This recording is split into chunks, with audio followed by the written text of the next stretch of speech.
இப்போ பாருங்கள், நல்லா உதிரி உதிரியாக வந்திருக்கு. உங்களுக்கு பார்த்தாவே தெரியும். நல்லா வந்து இப்படி வந்திருக்கு.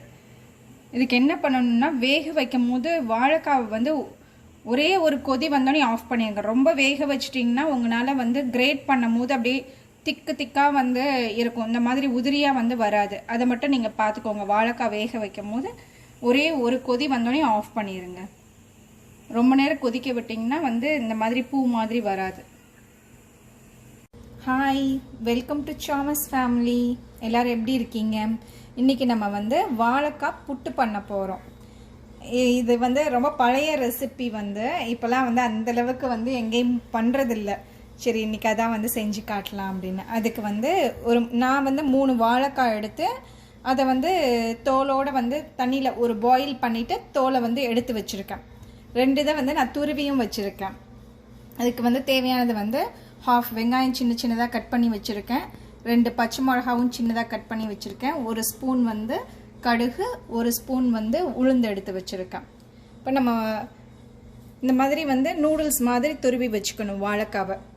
நான் ஏற்கனவே 2 துருவிட்டேன். இந்த 1 மட்டும் வந்து இப்போ துருவிடலாம்.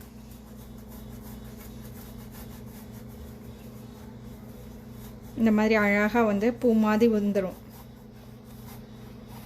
இப்போ வாழைக்காவை துருவியாச்சு. நம்ம வந்து ஸ்டார்ட் பண்ணிடலாம். இப்போ வாழைக்காய் புட்டு பண்ணுறதுக்கு ஸ்டார்ட் பண்ணிடலாம். இப்போ கடாய் வந்து சூடாயிடுச்சு. ஒரு 3 டீஸ்பூன் வந்து ஆயில் விட்டுடலாம்.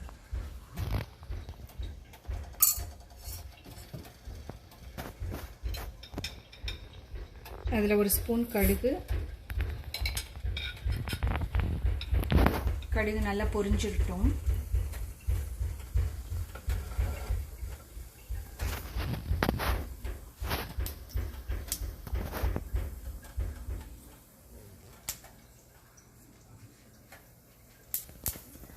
கடுகு நல்லா பொரிஞ்சிருச்சு. உளுந்து போட்டுக்கலாம்.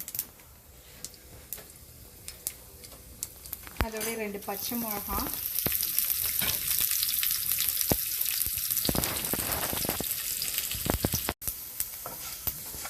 இப்போ இதோட வந்து கொஞ்சோண்டு கருவேப்பிலை நல்லா சின்னதாக கட் பண்ணி போட்டுக்கோங்க.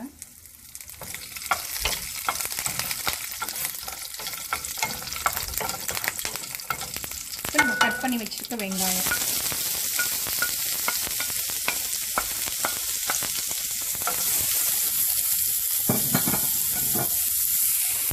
இதிலே கொஞ்சம் சால்ட்டு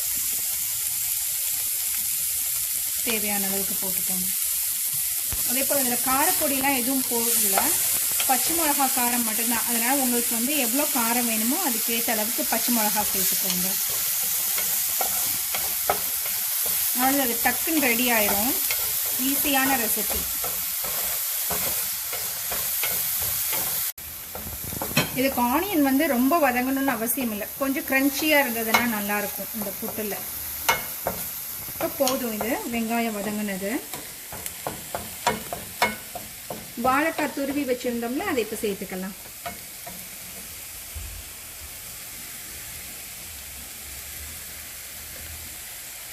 இது ரொம்ப கிளற வேண்டாம். கிளறுனா வந்து ரொம்ப திக்காயிரும்.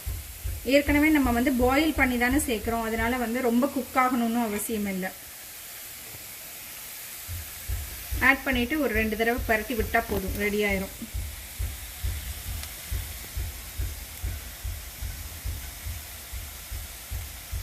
ஒரே மாதிரி வாழைக்காய் வறுவல் அந்த மாதிரி சாப்பிட்றதுக்கு இது வந்து கொஞ்சம் டிஃப்ரெண்ட்டாக இருக்கும்.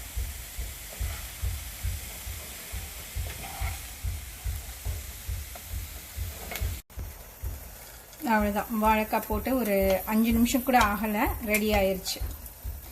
ஏற்கனவே நம்ம இதை பாயில் பண்ணிடுறதுனால ரொம்ப நேரம் வந்து குக் பண்ணணும்னு அவசியம் இல்லை. அதே போல் இதில் எந்த அளவுக்கு நீங்கள் ஆனியன் சேர்க்குறீங்களோ அந்த அளவுக்கு நல்லா டேஸ்டியாக இருக்கும். ஆனியனும் வந்து ரொம்ப வதக்க வேணாம். கொஞ்சம் க்ரன்ச்சியாக இருந்தால் தான் வந்து நல்ல டேஸ்ட்டாக இருக்கும். இப்போ இதில் கொஞ்சம் எனக்கு வந்து கொஞ்சம் காரம் பத்தாத மாதிரி இருக்குது. லாஸ்ட்டாக வந்து பெப்பர் மட்டும் கொஞ்சம் தூவிக்கிறேன். உங்களுக்கு பச்சை மிளகா காரமே போதும்னா அதோட ஓகே.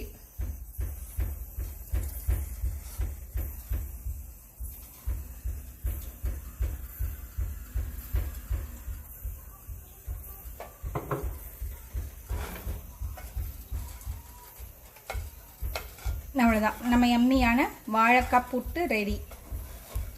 நீங்களும் வந்து ட்ரை பண்ணி பாருங்கள், என்ஜாய் பண்ணுங்கள். எப்படி இருந்ததுன்னு கமெண்ட்டில் மறக்காமல் சொல்லுங்கள். பாய்.